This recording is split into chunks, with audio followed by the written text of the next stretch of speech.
pressure looks good. Doubling up. Roger roll, Atlantic. Water towers can fly! Yes! Tango Delta nominal. Flighting outside SC off. Bring in SC off. Yikes. You bet. Concur. We don't need any more of these.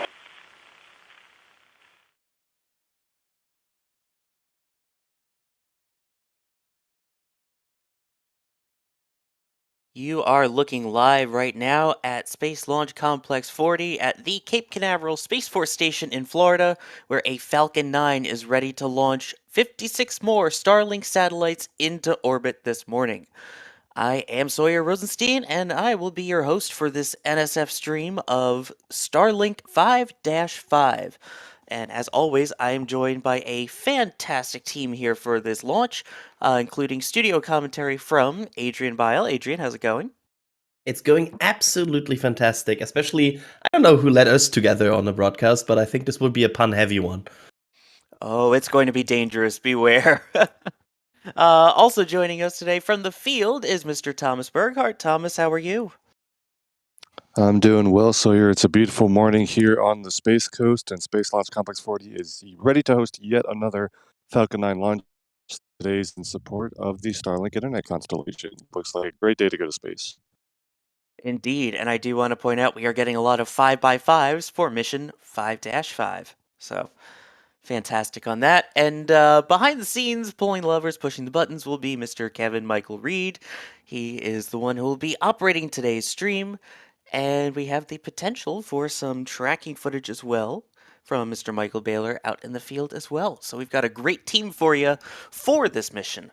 And a reminder, if you have any questions, you can tag us at NASASpaceflight, and we will do our best to answer as many of them as we can over the course of the stream.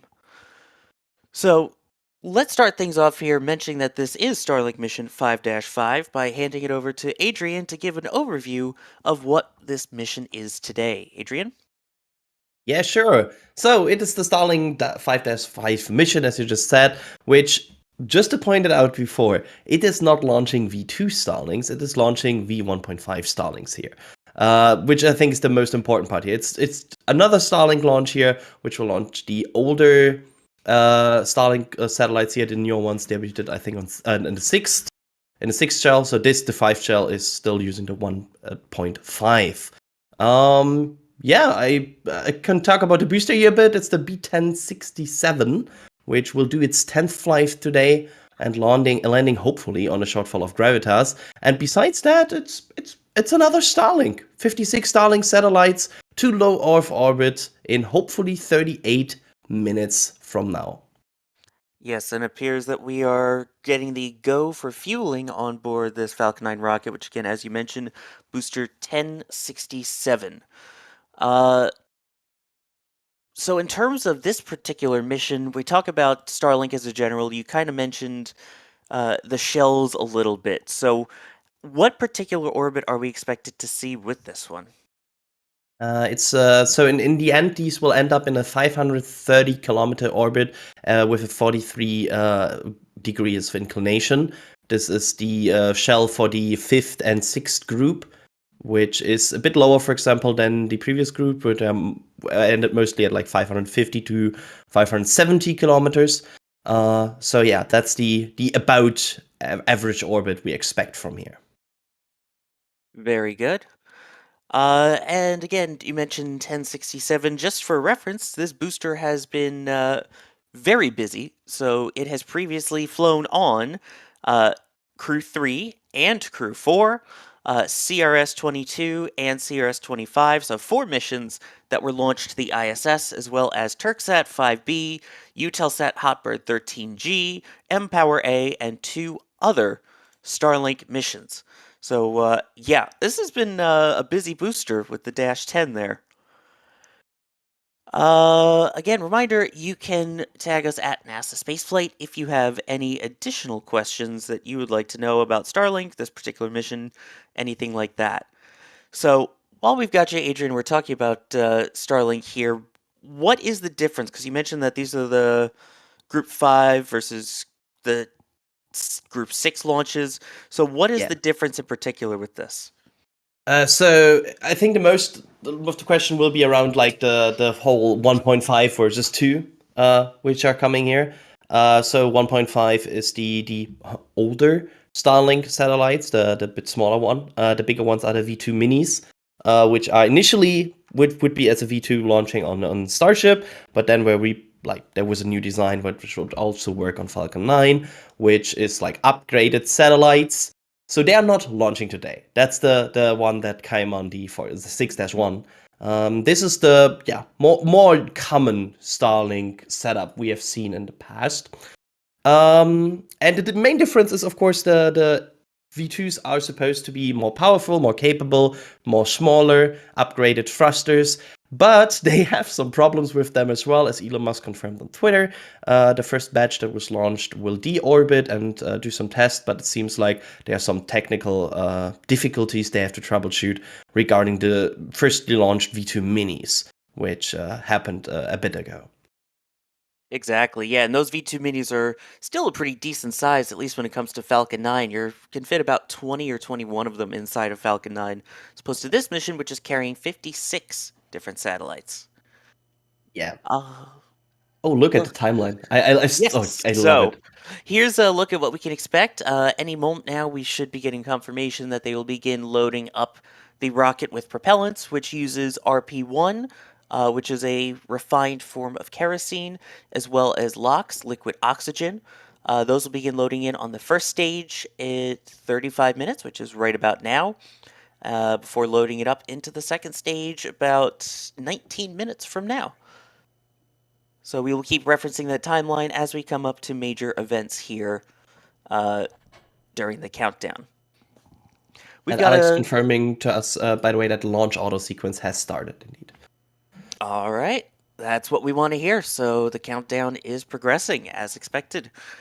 Really quickly here, we had some super chats here. We want to thank Wayne W. for becoming a Capcom member, which is one of our higher memberships here that allows you access to our NSF Discord.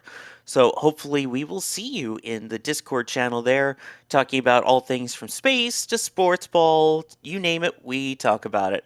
And Wesley the Third, thank you for gifting a Red Team membership as well. So, while we're taking a look here out at the field, Thomas, what is the weather looking like today? Looks very nice day out here, Sawyer. There's a little bit, a couple clouds in the sky, but nothing that's going to even be remotely notable for the launch today. We might have mentioned earlier the weather forecast for today's launch was very favorable, less than a 5% chance of anything violating any of the weather constraints, so not expected to become an issue for today's launch. And beautiful weather has materialized. There's a very slight breeze here on the ground, but nothing Falcon 9 can handle, and then no word of any other weather or technical items for that matter that should affect today's launch. So we should be good to go at 11:43 a.m. Eastern. Beautiful, and you can see there perfectly clear skies showing up on the radar and on our video there. Here's a really good question, because this mission kind of delayed by about 10 minutes. Cheng Yu is asking, why does SpaceX list 3 launch windows of a same day on their website, and why 100 minutes apart? Yeah, so on that front, those are backup launch opportunities that are no longer relevant now that they've started fueling for this one. Basically, if the weather was looking bad or something, or if they needed an extra hour for a countdown procedure or something like that, they could have targeted some of the backup ones. But they're all instantaneous launch windows. Starlink satellites are deployed into a specific plane relative to the rest of the constellation, so all the satellites are equally spread out to provide coverage around the world. You may have noticed that today's launch time was adjusted by about 10 minutes, and we've seen them do that before. Small, about 10-minute adjustments, no more than that, to the T0 to optimize trajectories and things like that. We do know that teams around the world have been looking at the latest solar activity. I believe Rocket Lab's launch early this morning was keeping an eye on that as a watch item. So maybe that was related to the slight T0 change, but now that they are fueling, Falcon 9 has to target that 1 minute launch window that they are currently targeting at 11:43. Should anything cause an abort here, whether there's a range violation or something, and they're also technically good, they would be able to detank the rocket and completely recycle for maybe a later attempt today, or they maybe just go until the opportunities tomorrow. But yeah, rather than a big long launch window where they have a continuous amount of time where they can kind of pick a T0 within that window, they have multiple instantaneous windows that they could target, and that just depends on the planes of the constellation that are still open and unpopulated where they could put those satellites. But they're all instantaneous, and they are targeting the 11:43 window now that the auto sequence has started. All right, awesome. Thank you. Now, we've got some activity, it looks like, going on over at the port there. You can see some of SpaceX's recovery assets, which, as we mentioned, out there right now is a shortfall of gravitas downrange, ready to catch this booster, as well as Doug, ready to attempt to catch the fairings. And that goes into a good question from Siddharth here, which, Adrian, I'll send this one over to you, asking, how many times can a Falcon 9 booster be reused? And also the same for Starship. That's actually, I think that's a question that is open for answering. I think SpaceX is right now, with every launch, finding out what a Falcon 9 booster can do. The initial target was 10 flights without major refurbishment. We now have boosters which have exceeded 10 flights. So it is a question, I think, that SpaceX not even can fully answer without like hitting hard limits right now. It seems like they are still doing fine. It seems like these boosters still can fly, and they replace some engines, they replace some parts sometimes, but mostly they are doing fine. We saw, for example, for this booster here, a static fire before launch, which is at this point unusual with this high flight number sometimes, but sometimes they do it for additional checkouts. So yeah, it's an to be an answered question, but right now it looks like they can do some flights.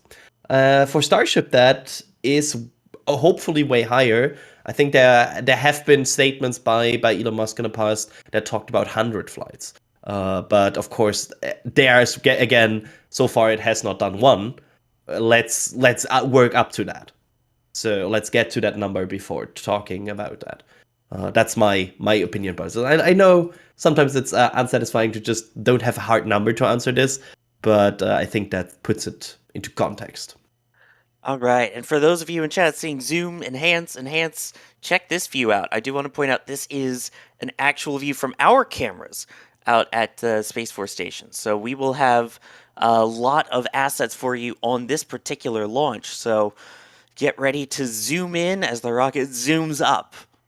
For those of you that were waiting for your pun counter, I know it took me a little while there. Sorry. You need to get warm. It's like the Rocket League is chill down. You need to warm up. Need to get warm as opposed to an engine chill down? Yeah, it's basically we are the opposite to. Let's move on. That's a good point. So along that line, actually, this ties into another question that we got from Johan asking. So we have Michael over there at the Space Force Station. We have Thomas out right now at the Kennedy Space Center press site. Johan asking, what is the point on keeping the difference between KSC and Cape Canaveral Space Force Station? They're next door and do the same thing, but have different names. Thomas? Yeah. So the difference is basically who owns and operates the range. The northern side of the greater Cape Canaveral area is the Kennedy Space Center, and that is a NASA facility, and only consists of 2 operational launch pads, Launch Complex 39A, one of SpaceX's pads, home for all of the Dragon missions currently, as well as all the Falcon Heavy missions, and the occasional Falcon 9 with some Starlinks or another satellite on board. And then, of course, Launch Complex 39B, which is home of the SLS rocket for the Artemis program. All of the other pads, including the one you're looking at right now, Pad 40, are on Cape Canaveral Space Force Station, which is, as the name implies, owned and operated by the U.S. Space Force. All the launch pads aren't really limited as to what missions they can fly. You can fly Space Force missions from the Kennedy Space Center. You can launch NASA missions from the Space Force Station. It's just a matter of who owns the land, basically. And of course, within the Space Force Station, there are a lot of Space Force and military-specific facilities. Just like on the Kennedy Space Center, there are lots of NASA-specific facilities where all of the purely civilian spaceflight programs do most of their work and processing, and all the NASA employees actually have their offices and things like that. Of course, there's exceptions to that as well. The X-37B hangar, which is of course a Space Force program, is right next to the VAB here at the Kennedy Space Center. So the names are more or less arbitrary. There's plenty of military activities on the civilian side, plenty of civilian activities on the Space Force side. But that's where the delineation is and why there's a slight difference. But it's all in the same general Cape Canaveral area, and everyone cooperates around here anyway, so it's not really a big difference. Exactly. They're very similar in nature. It's just an arbitrary little dividing line in the sand, basically. So most times you can say either, and people will know what you mean at least. Had a few super chats here. Domingo Guzman de Frutos, thank you for becoming a Red Team member. And Dean Brillhart, thank you for gifting 5 Red Team memberships. Really appreciate those gifted memberships. If you are one of those people that received one of those gifted memberships, make sure you give them a thank you. And Elongated's paper modeling tutorials, super chat saying, out here in Florida, stopped by the port for launch. Well, you're in a very good spot for it, and hopefully you get to see it and enjoy the views and sounds of that. Let's hit a few more questions here while we continue in the countdown. We are going to keep an eye out for that T-minus 20-minute vent in, well, about 5 minutes. Here's a question about those drone ships while we're talking about the port and everything. James asking, are the drone ships fully autonomous, or do they have a support crew on another ship within a certain distance for recovery? Yeah, there is a team that goes out with them. Someone who's in front of a computer will remind me which support vessel is out there on this mission. Doug. Doug, thank you, sir. The drone ship is a Shortfall of Gravitas, and the crew will have gone out when Doug towed the drone ship out to its position. The drone ship can autonomously move. It autonomously station keeps to support the Falcon 9 landings, but that's pretty slow. It's not very effective for actually getting out there and deploying to the landing zone and then coming back, so they tow it on those situations. But once the drone ship is dropped off in its location, the rest of the crew heads closer to the fairing recovery zone because the ship will first fish out the fairings before going back, retrieving the drone ship with a rocket on board and bringing that all back to port. There are crews that go on to Doug, and they are also used to help safe the booster with the help of the remotely controlled Octograbber robot, among other equipment, to safe the booster and recover all of that as well. So the drone ship does autonomously do certain things, but there are also people in the loop for a lot of the steps to complete the recovery operations.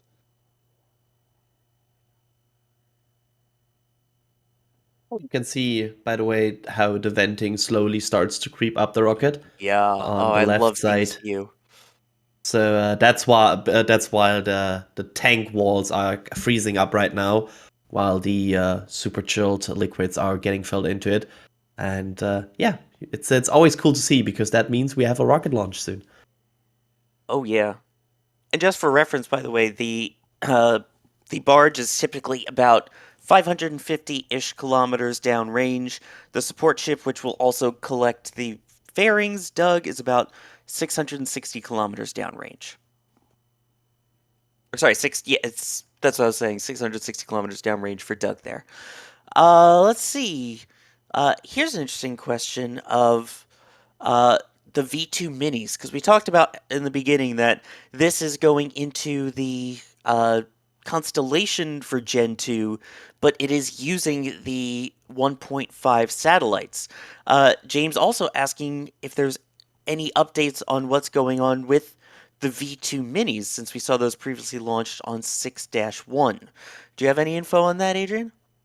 I think the last update we got is there was a malfunction, like there is some issues with them, with the V2 minis, and they are deorbiting most, it seems, from the first one, and we'll do some tests and inspection with others. I believe there's also been some tracking of some moving again of some of them,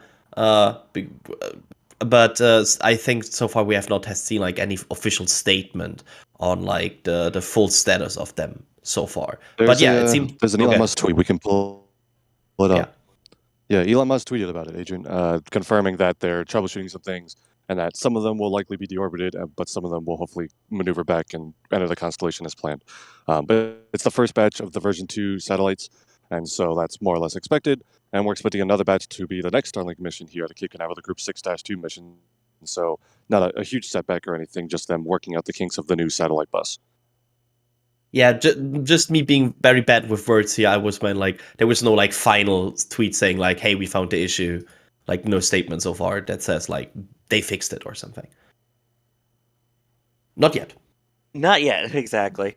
But again, it's very early on, and they're expecting thousands of satellites into this constellation, so it's not like we're going to have to worry about, oh, there's not going to be enough satellites as a result or anything. I believe right now we've launched over 4,100 Starlink satellites up to this point, of which 302 have deorbited. So, yeah, no shortage at the moment. And again, we're going to be keeping an eye on this fantastic view here for the T-minus 20-minute vent, which we tend to see that. What exactly is happening with that T-minus 20-minute vent when it occurs? Adrian? Oh yeah, the T-minus 20-minute event is the chill down of the LOX umbilicals for the second stage. That's the what's happening there, and it usually goes around. I think recalling from the article I've read today. Thanks to Alex at this stage. It's about 4 minutes long. And Yeah, again, there's a good article by Alex up on our website right now, which details this countdown steps. I can highly recommend it. exactly. And that leads into basically when they will actually begin fueling. So it is, if I understand correctly, nitrogen that purges the lines there, and then once that's all clean, then they will start loading in the liquid oxygen into the rest of the vehicle up in the second stage. Yeah, there's like multiple reasons why you would do this. A, you want to make sure you're only filling into the rocket what you actually want to fill into the rocket, so you would like to purge it. And there it is, by the way. Exactly, perfect timing. There is the T-minus 20-minute vent, which, again, as we mentioned there, we've got the Stage 2 RP1 load now completed, and they'll purge the lines here to begin the Stage 2 LOX load. And as you mentioned, that is about a 4-minute process, so we will see this vent for, well, about 4 minutes then.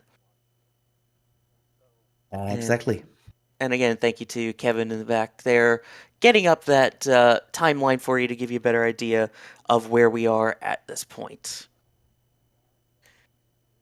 All right. Again, keep an eye on the fueling. As of right now, it is confirmed that the RP1 load is complete on that second stage. Hitting a few quick super chats here. Michael Rivera, thank you very much for becoming a Capcom member. And definitely say hi, tag us once you get into the Discord channel. And thank you very much for your fantastic support there. Thank you, Jim Cavett, for gifting a Red Team membership. We have Michael Rivera also being again here with chatting with a question asking, do we know which Falcon 9 is on display at the Kennedy Space Center Visitor Complex? Do we know? Oh gosh, I'm not gonna remember the number. It's one of the Falcon Heavy side boosters. Alex got you. from It's the demo flight. B1023.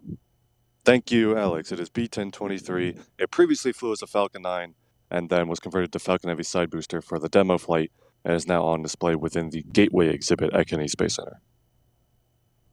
We have a fantastic team here with all of this data ready to go with the flick of a switch. Love it. So thank you for that question, and thank you for the quick info there.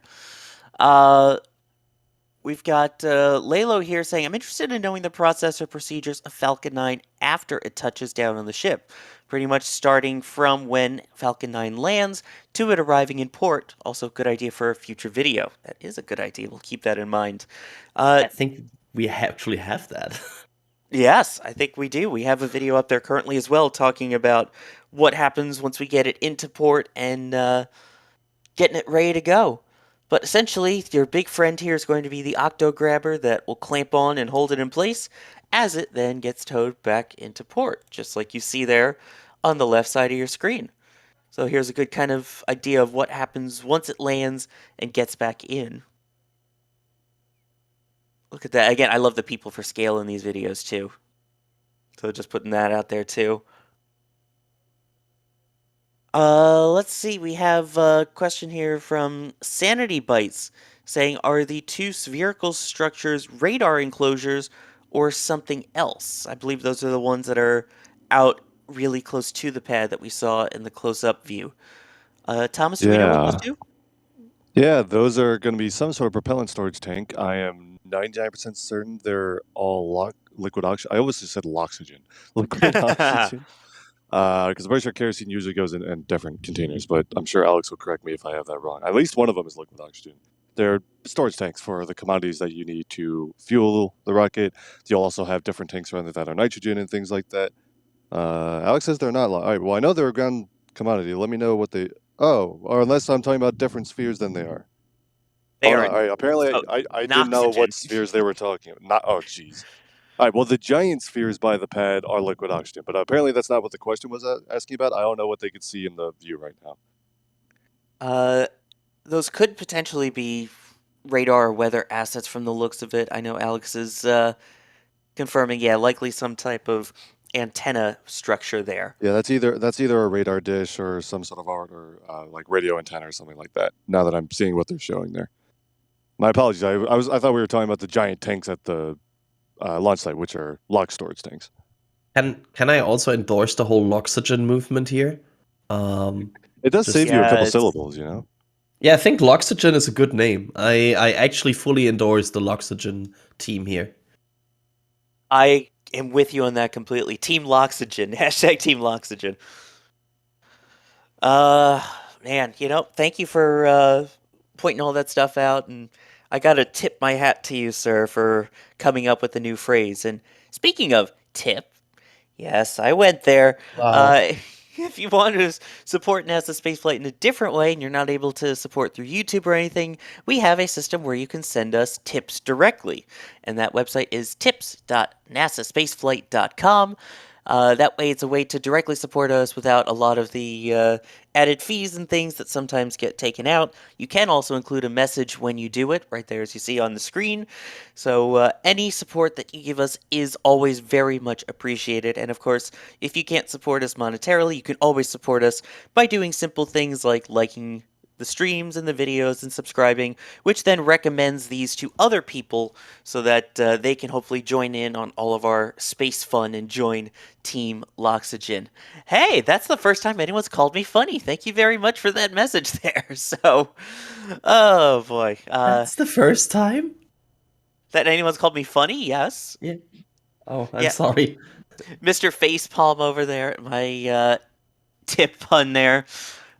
And you know what? I'm just going to keep it going, keep it rolling while we're at it with a question here from Cooper Foster, who asks, why is the tip of the fairings darker than the rest? Look at that, a question even flowing into it. That's Go ahead. yeah, that's just some special structural and I think mostly thermal protection they started to use on some missions. Yeah, that's basically the answer. It's sometimes necessary based on the profile. Exactly. There you go. Here's a question from Ethan. I'm going to send this one out to you, Thomas. How is the security out there this morning? Oh gosh, I saw some on the drive-in, so we know they're around. I don't see any here at the press site, but the KC security, if you don't see them, they still definitely see you. I'm sure the gator population is alive and well this morning. Yes, for those who don't know, we joke that KC security are the gators that swim around the area, and we are getting reports that security is out and about, I believe, over on the Space Force side where Michael is. So, yeah, as much as we try and feed the photons here, we don't try and feed security. I just want to point out that it's so casual how Thomas says, yeah, I saw one of them today, and I'm like, that would worry me, but I live in a place where alligators are not normal. Oh, no, Adrian, let me be very clear. I saw like 3 or 4 on the drive-in. One would be Oh my a rare. Seeing only one would be weird. That's a different world. It really is. For those who don't know, Adrian's getting really excited about his upcoming trip to Florida. Yeah, okay. Just for context, since I thought about going to America, multiple people from the NSF team have started to send me pictures of dangerous or very creepy animals every day to scare me. Shoutouts to Nick and Jack at this stage for showing me basically every spider in existence in Boca Chica. Yes, we'll have to start tweeting at Adrian all of the different animals that can kill you here in the United States, or at least scare you. Let's see. I've got a few more super chats that we'll hit here really quickly as we are approaching 12 minutes and counting until liftoff here of 56 more Starlink V1.5 satellites. Conservative Space Nerd with a very generous super chat here. Thank you very much.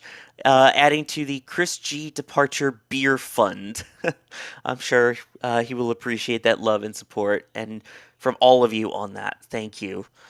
Matt Hicks coming in with the hashtag Loxygen support already. There we go. It's starting to flow in. I like it. I like it. The oxygen support is starting to flow in, Sawyer. Yes. Yes. Uh, It's rubbing off. I love it. Nice. They cannot stop us on the stream, Sawyer. We need to drive this home today. Sorry. All right. I'll chill. In fact, I'll be super chilled. Okay, that pained me. on behalf of everyone in chat, I apologize for scheduling Sawyer for the stream. I'll make sure it doesn't happen again. I see a couple of you that are saying that you like my jokes or not.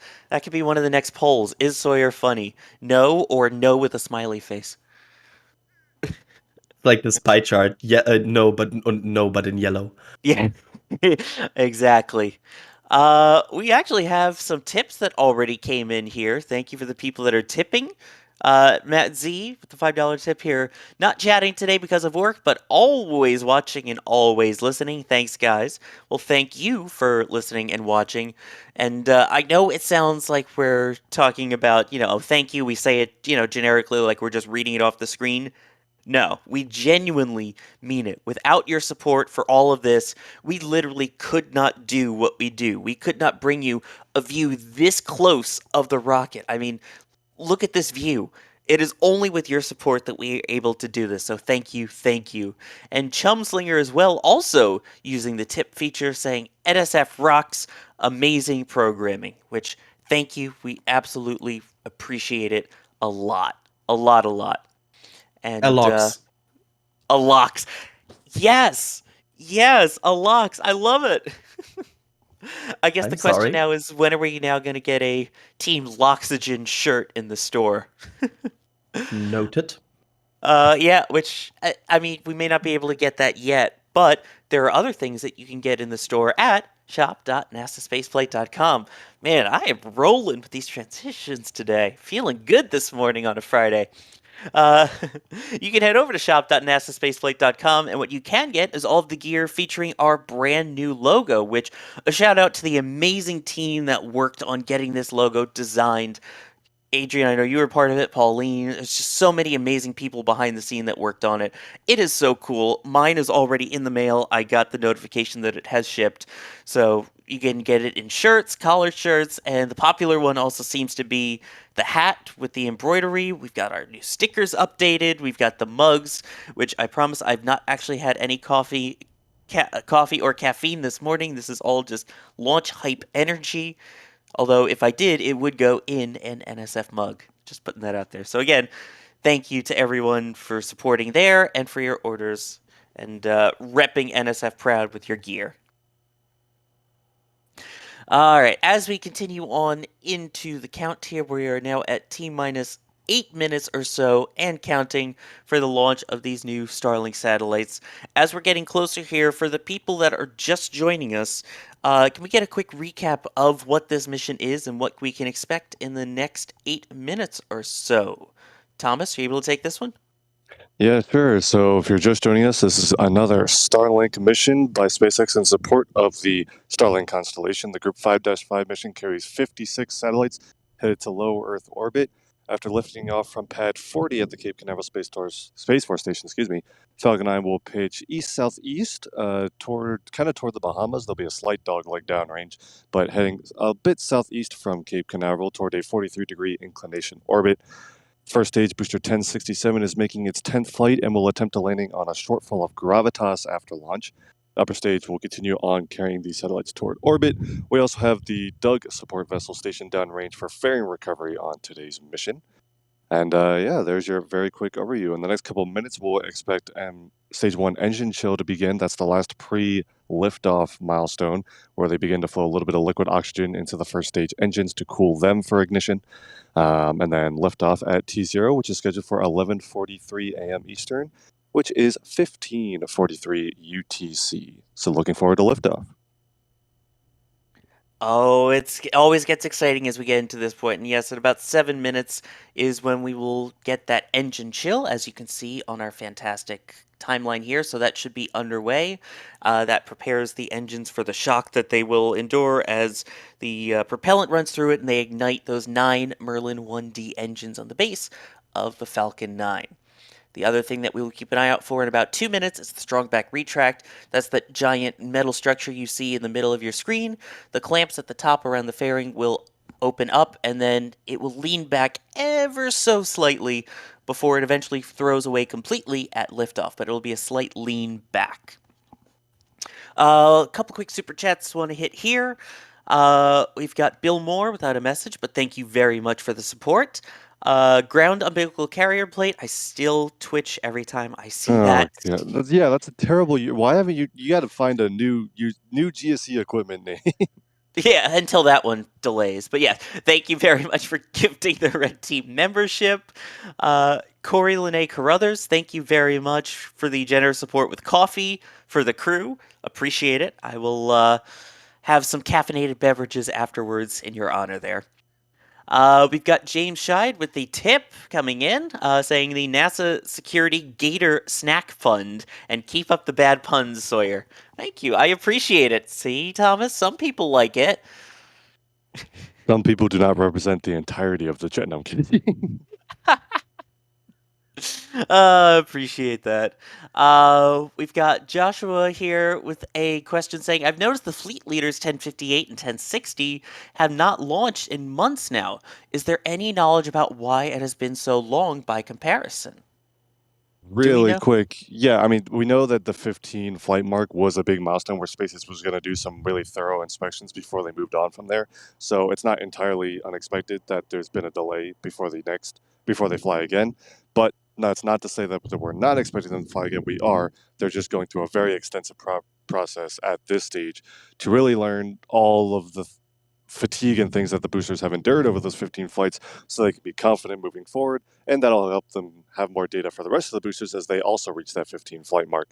I suspect by the end of this year at the very latest, not only will these boosters have moved on, but other boosters will also reach the 15 flight mark and be able to confidently just keep moving because they'll have the data from the first 2 life leaders.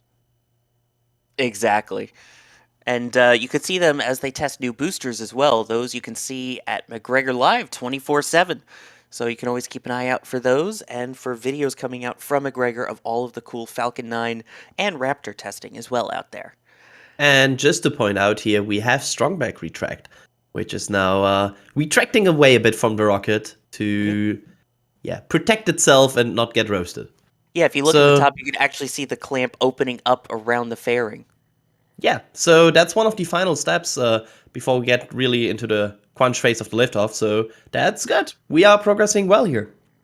Yeah, and I do want to point out that this, once again, is our view from Michael Baylor, who was out there as well with a really tight shot. He's got his tweet out here. We are ready to go. He is ready to go to bring you some tracking coverage, and we are ready to go to bring you the liftoff. So as we approach 3 minutes, Thomas, I'm going to let you go and enjoy and help track the launch for us as well. And we will talk to you after the liftoff. Sounds great. I'll leave you with Adrian and Sawyer, and everyone enjoy the show, and we'll offer as many camera views as we have out here. So see you on the other side. Sounds good. Yeah, we've got a lot of camera views ready for this one. And we appreciate everyone with their super chats here. I see them. We will get to them after launch, but as we now approach 2.5 minutes, we can focus on what we can expect here in the count.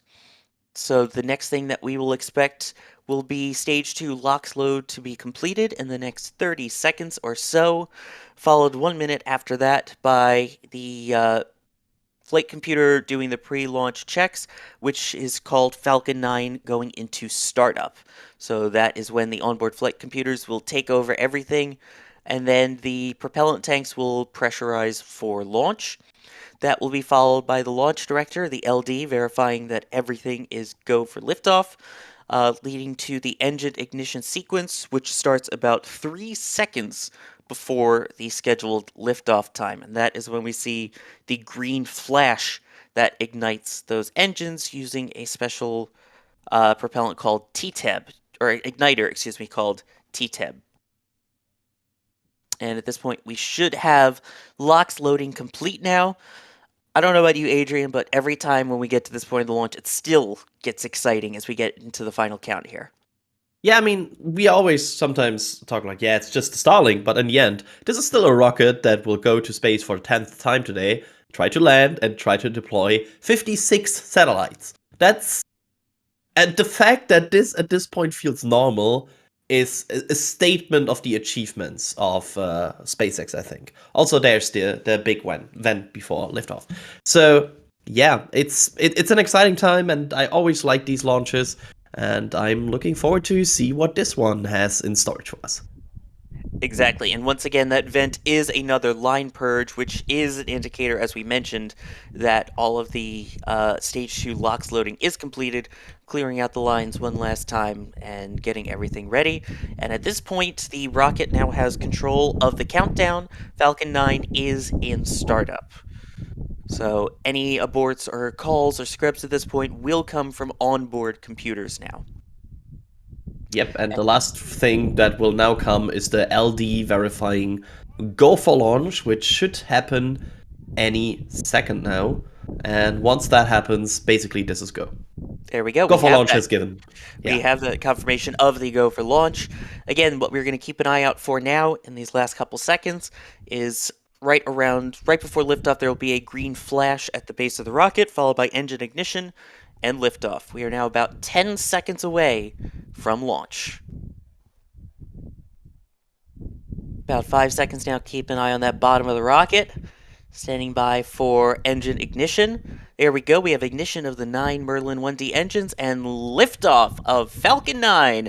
We are 5x5 as Starlink 5-5 heads on its way into space.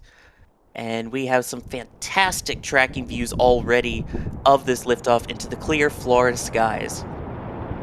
Let's listen to the launch sound.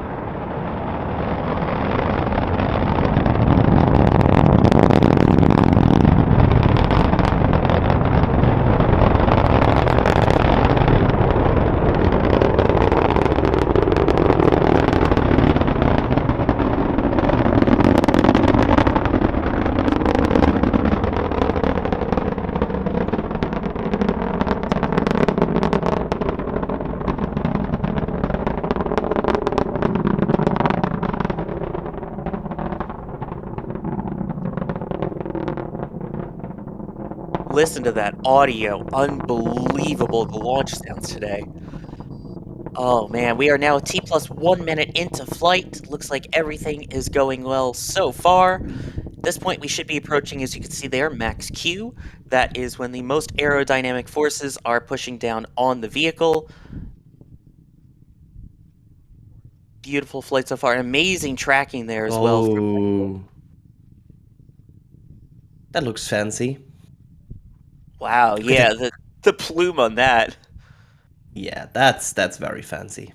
That is completely normal, by the way. I know it looked a little sketchy there, but as you can see, Falcon 9 flying looks like right on target there.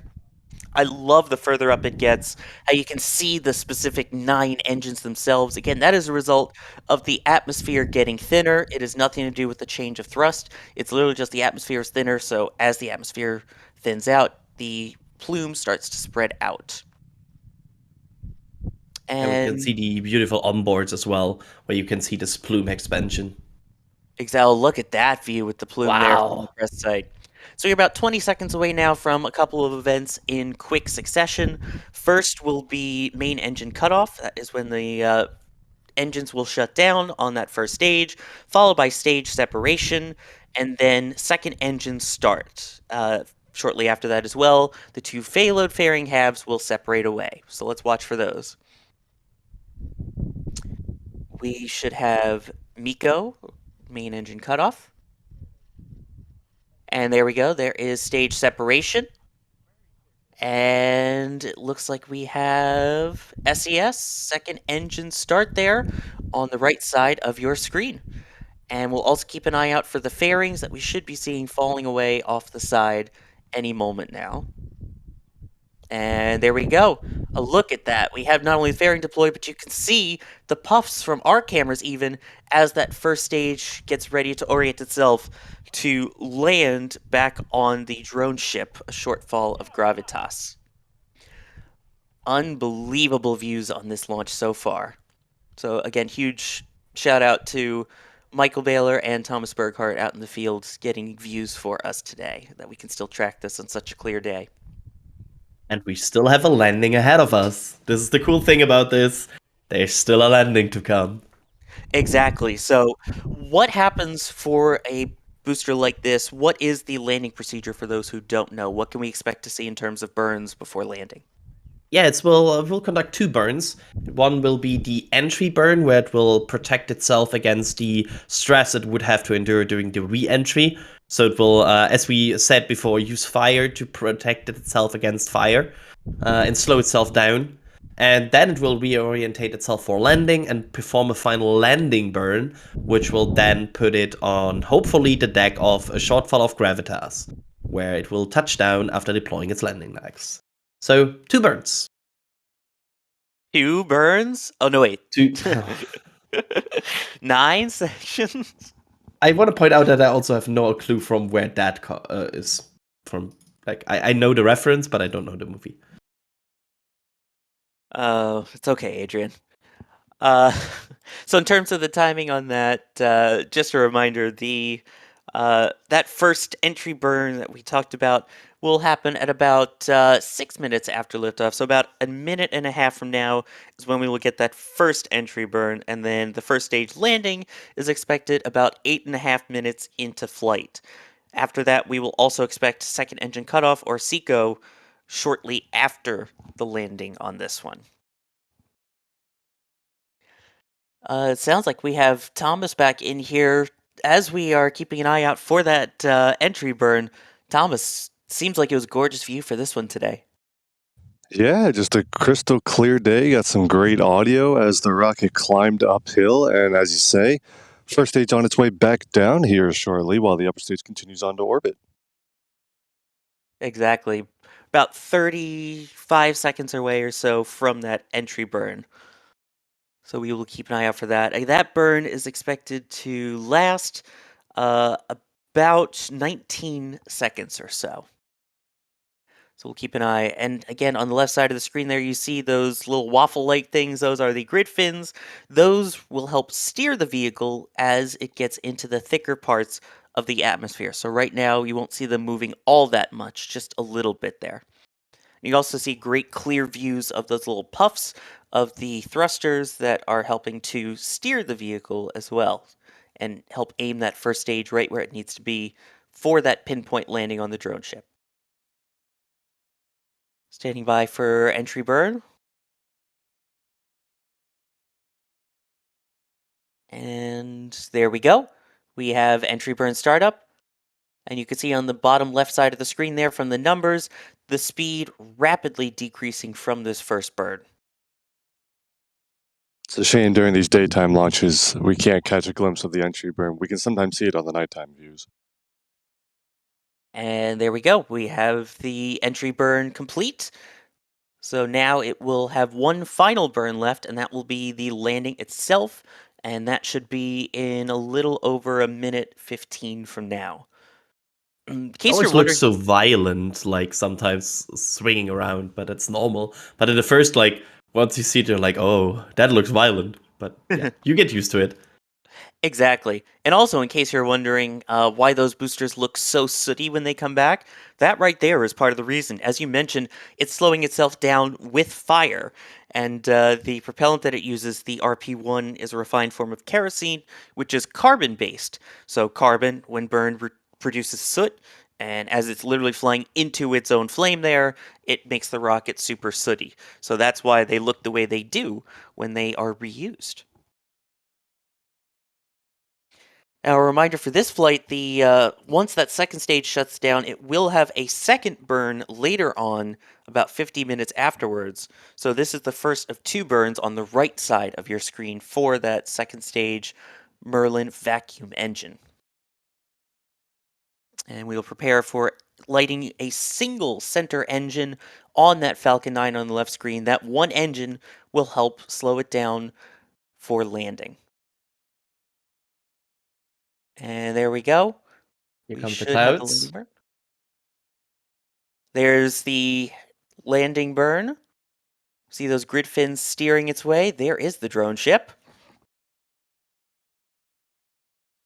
And we should have landing leg deploy any moment.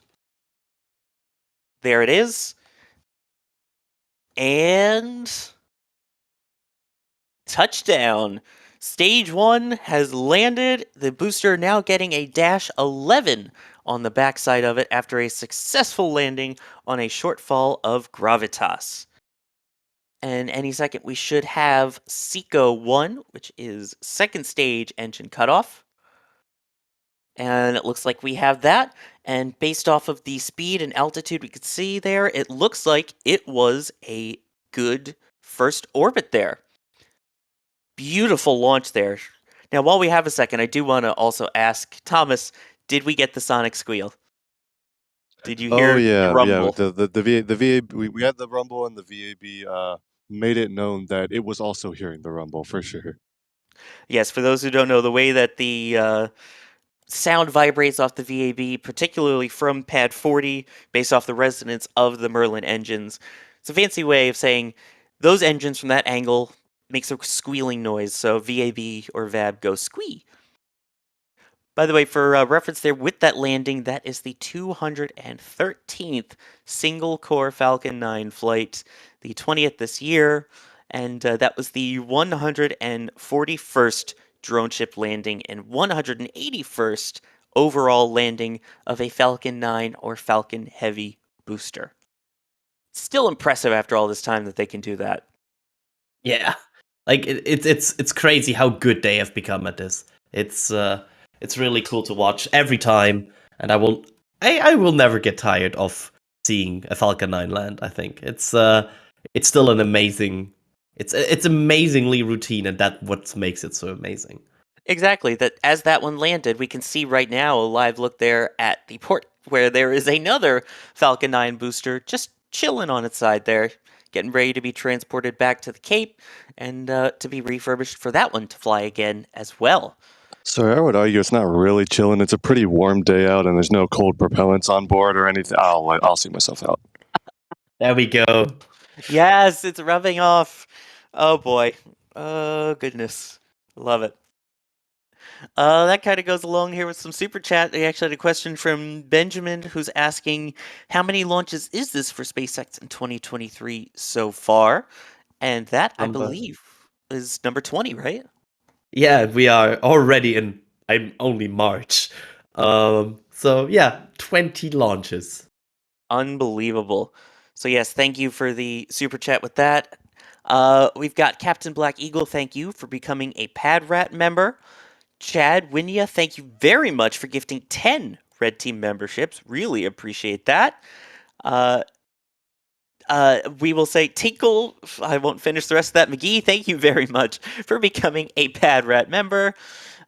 Sanity Bites, thank you very much for the joke there. What are the 4 towers for? There's a command if you really want to know. Lalo here, or Lalo, reminding you, Adrian, don't forget about the 20-foot pythons. So I know you're Yeah. looking forward to seeing Cape Canaveral now, hearing about that as well. Yeah, shoutouts to the people who have, since I said that on air, have sent me more dangerous animals that live in America in DMs. Thank you so much. Oh, I love it. You can also send it to him if you are a member in our Discord as well. Nope, we don't make that a perk. Well, if you join Capcom or above, it is a perk that you can send him these, so just throwing that I out can there. ignore you. Matt PD, with a quick question here. Do you think it would be worth it to put Starship TPS tiles and mounting hardware on the tip of Falcon 9 fairings and Loxygen all the way? I think that would just add too much weight, wouldn't it? If you've got a system that works. We have seen them test Starship tiles on Dragon heat shields, believe it or not, which is a much better test environment anyway. Just like a couple on basically the side of the capsule where it's not even as important. You wouldn't do it out of payload fairing because it doesn't reach any speed where it would be helpful enough. Could see them continue to do that on Dragon potentially, but we haven't seen them do that recently. It was a while ago the last time they did that. Yeah, it would be hard to get like the adequate forces on a fairing, right? Because the Dragon at least re-enters from orbital velocity, but the fairing... Yeah, exactly. I mean, the fairing is not even close to orbital velocity. Right.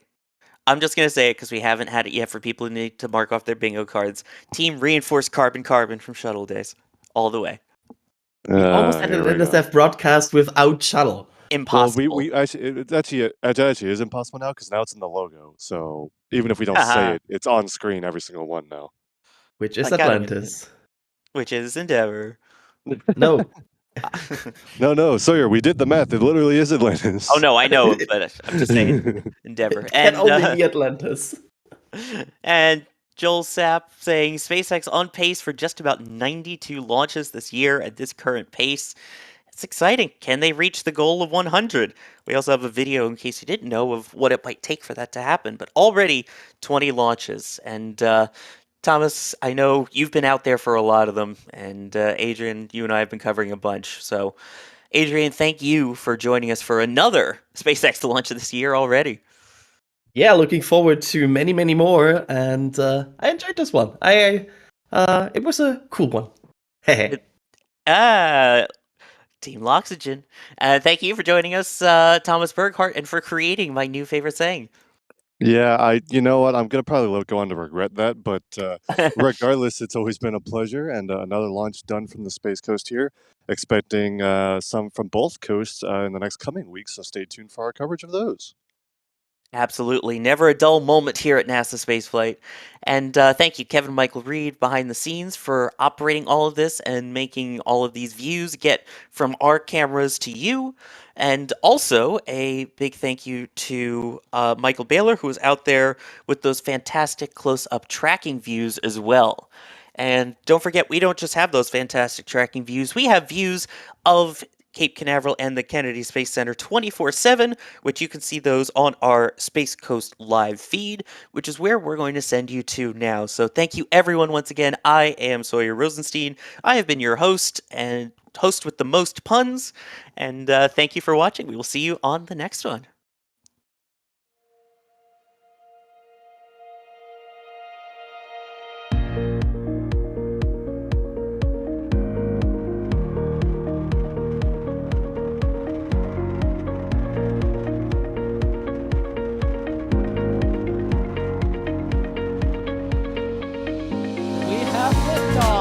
Propulsion continues to be normal. Our EDT pressure looks good. Doubling up.